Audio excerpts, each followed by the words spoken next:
Formed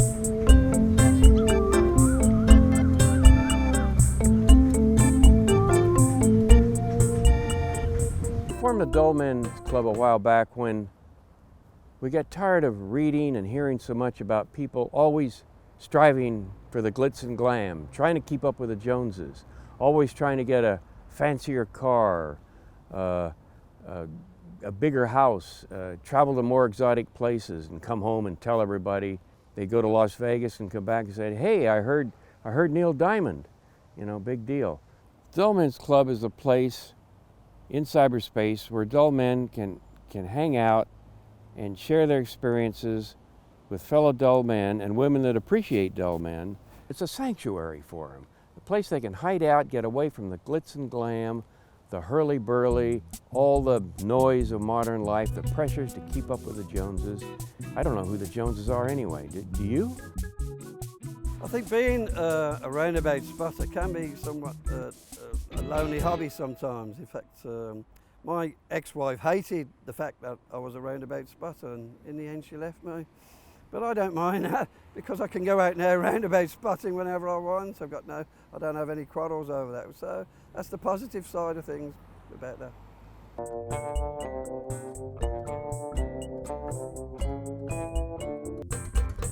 It started, my interest in bricks started back in the 1990s.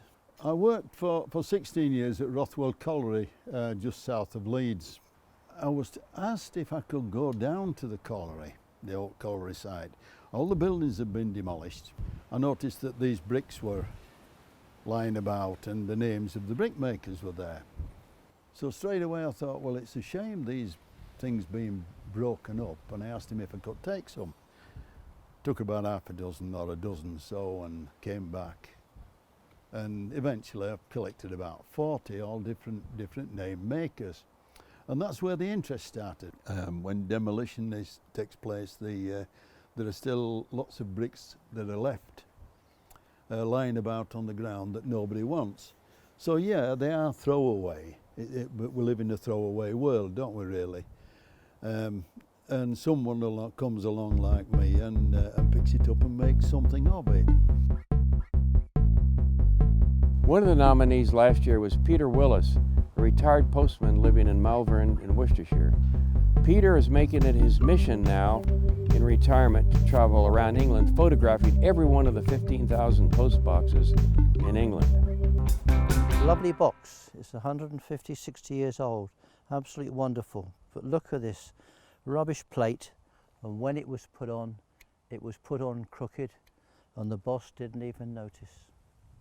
It's hard to remember really, but I think at the time I had a heart bypass in 2007, I was encouraged to exercise and get myself a hobby.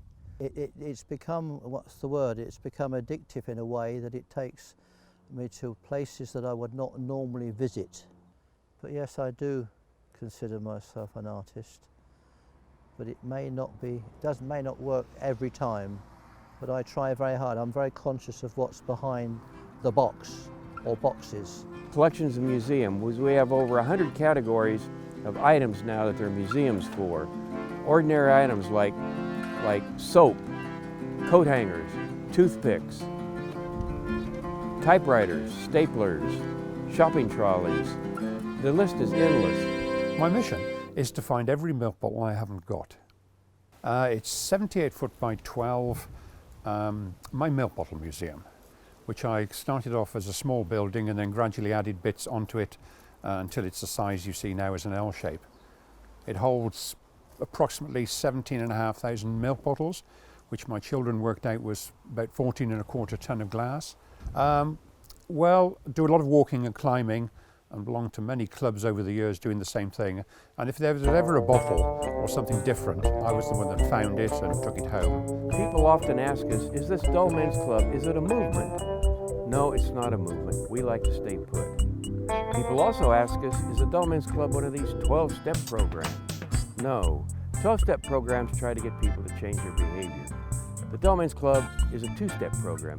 We admit we're dull, and we're going to keep it that way.